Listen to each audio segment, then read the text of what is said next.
दोस्तों, हमारे जीवन में अक्सर बहुत ही मुश्किलों का सामना करना पड़ता है, लेकिन हमें उन मुश्किलों का डटकर सामना करना चाहिए। हमें कभी भी घबराना नहीं चाहिए, क्योंकि जब मुश्किलें आती हैं तो अक्सर हम डर जाते हैं और उन मुश्किलों से हम भागने लगते हैं।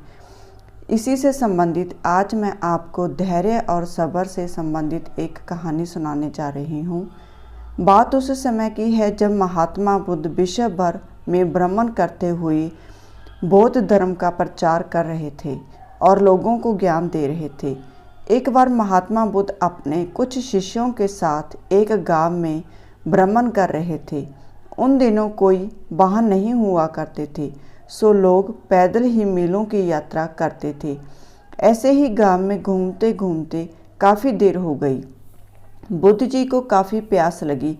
उन्होंने अपने एक शिष्य को गांव से पानी लाने की आज्ञा दी। जब वह शिष्य गांव में अंदर आया तो उसने देखा कि एक नदी थी जहां बहुत सारे लोग कपड़े धो रहे थे और कुछ लोग नहा रहे थे। तो नदी का पानी काफ़ी गंदा सा दिख रहा था। शिष्य को लगा कि गुरु जी के लिए ऐसा गंदा पानी ले जाना ठीक नहीं होगा। ये सोचकर वह वापस आ गया। महात्मा बुद्ध को बहुत प्यास लगी थी, इसीलिए उन्होंने फिर से दूसरे शिष्य को पानी लाने भेजा। कुछ देर बाद यह शिष्य लौटा और पानी ले आया। महात्मा बुद्ध ने शिष्य से पूछा कि नदी का पानी तो गंदा था, फिर तुम साफ पानी कैसे ले आए?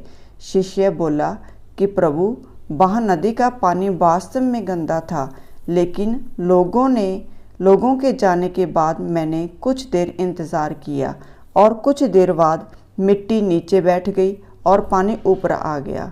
बुद्ध यह सुनकर बड़े प्रसन्न हुए और बाकी शिष्यों को भी सीख दी कि हमारा ये जो जीवन है यह पानी की तरह है। जब तक हमारे कर्म अच्छे हैं तब तक हम सब कुछ शुद्ध है, लेकिन जीवन में कई बार दुख और समस्या भी आती हैं, जिससे जीवन रूपी पानी गंदा लगने लगता है। कुछ लोग पहले वाले शिष्य की तरह बुराई को देखकर घबरा जाते हैं और मुसीबत देखकर वापस लौट जाते हैं। वह जीवन में कभी आगे नहीं बढ़ पाते। वहीं दूसरी ओर कुछ लोग जो धैर्यशील होते हैं वो व्याकुल नहीं होते और कुछ समय बाद गंदगी रूपी समस्याओं और कुछ दुख खुद ही खत्म हो जाते हैं। सो मित्रों, इस कहानी की सीख यही है कि समस्या और बुराई केवल कुछ समय के लिए जीवन रूपी पानी को गंदा कर सकती है, लेकिन अगर आप धैर्य से काम लेंगे तो बुराई खुद ही कुछ समय बाद आपका साथ छोड़ देगी। धन्यवाद। अगर आपको ये कहानी अच्छी लगी तो हमारे चैनल को प्लीज़ सब्सक्राइब, लाइक और कमेंट्स में अपने विचार ज़रूर शेयर कीजिए।